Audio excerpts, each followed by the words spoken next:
The Austrian view is that the Fed is created havoc in the economy, and it should be ended. If you don't like Tom Woods' book, which I think is magnificent, another book I would recommend in this regard is Ron Paul's book called End the Fed. If we ended the Fed, we wouldn't have any of these problems with M1 or M2 or anything. We would presumably be on a gold standard or a silver standard or something like that, and there would be no more business cycle, as there was very little of before 1913. If you look at the 100 years before and after 1913, afterward, under the Fed, it's all up and down. Before, there's a few blips due to the fact that we didn't have a pure laissez-faire system. Now, with regard to the long term and the short term, I think Pierre is contradicting himself. On the one hand, he says the Fed only has an effect on short term, not long term. On the other hand, he says there's arbitrage. And therefore, the short term and the long term have to be integrated. Well, I agree with the second part, not the first part. Can you really deny that and here's another Chicago-esque attitude of his that I very much disagree with, and he's talking about what the actual long-term rates of interest were. That's irrelevant. The question is not what the pattern of long-term interest rates were. The pattern is, are they higher or lower than the imaginary interest rate or the non-existent interest rate that would have ensued had the Fed not gotten involved in the first place? That's a much more tough issue to imagine. Because we're now comparing it to what would have been a contrary to fact conditional. And he doesn't mention, all he does is talk about the pattern of interest rates, which is just about irrelevant. I think it's very clear that if he concedes that it lowers the short-term rates of interest, which he does, and if he concedes that there's such a thing as arbitrage, which he brings up, well then the long-term has got to be lower than it otherwise would have been. And if it's lower than it otherwise would have been, and certainly the short term is lower than it otherwise would have been, what the government is doing is pushing investments out of where they are congruent with the people's desires. Look, right now, the ratio or the allocation between chalk and pens is okay.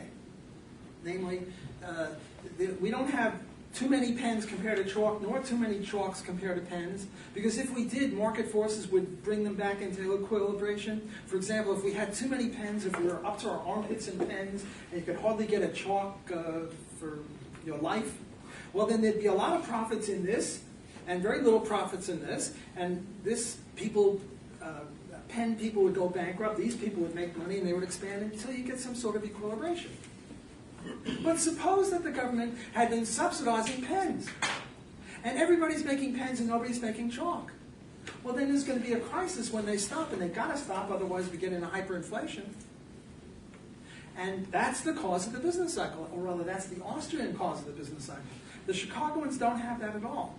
Or the non-Austrians don't have that at all. This is a uniquely Austrian contribution, and I'm shocked that economists such as Pierre would just denigrate this. This is a crucially important point that the economy is a vast lattice work of coordination between chalk and pens, between short-term and long-term investments, between apples and carrots, between everything and everything.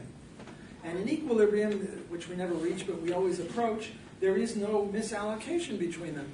And when the government artificially encourages one thing at the expense of the other, it can't last. And when it doesn't last, we have a depression. And those people cause the depression, and they exacerbate the length of it.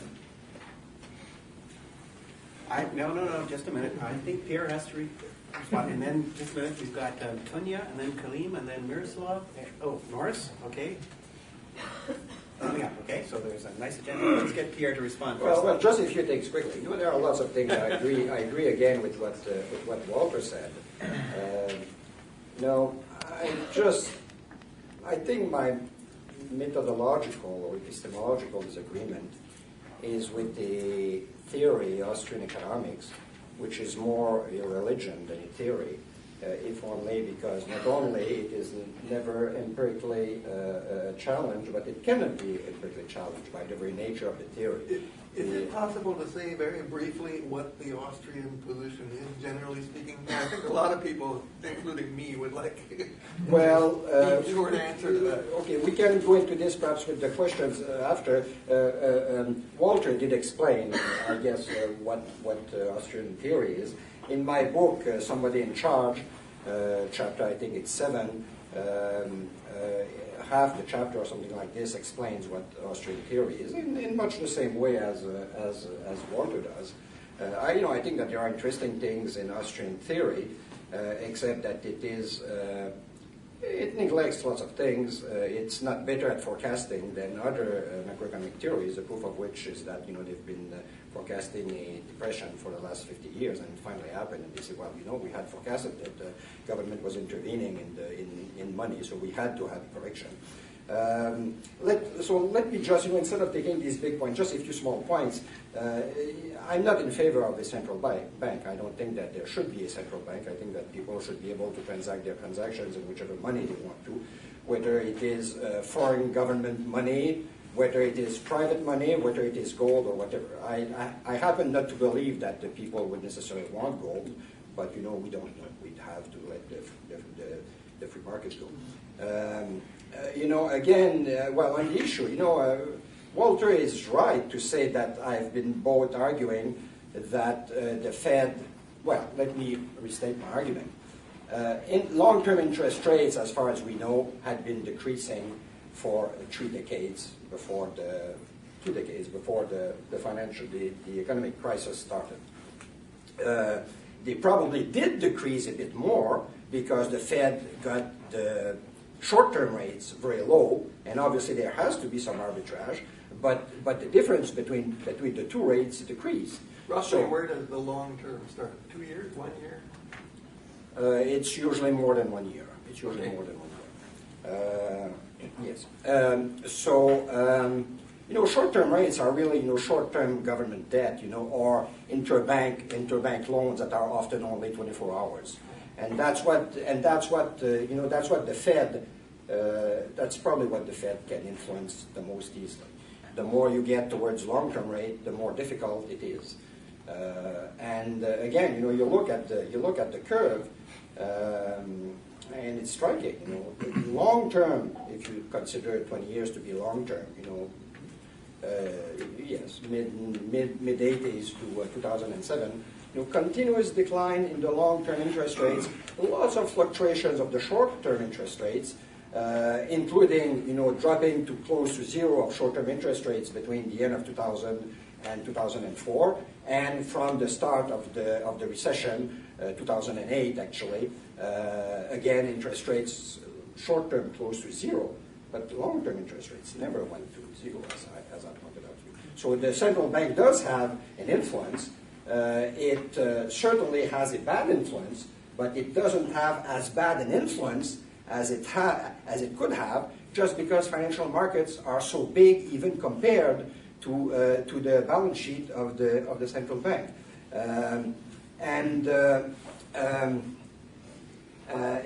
It is true in a sense that what I've been explaining is more what happened than what would have been.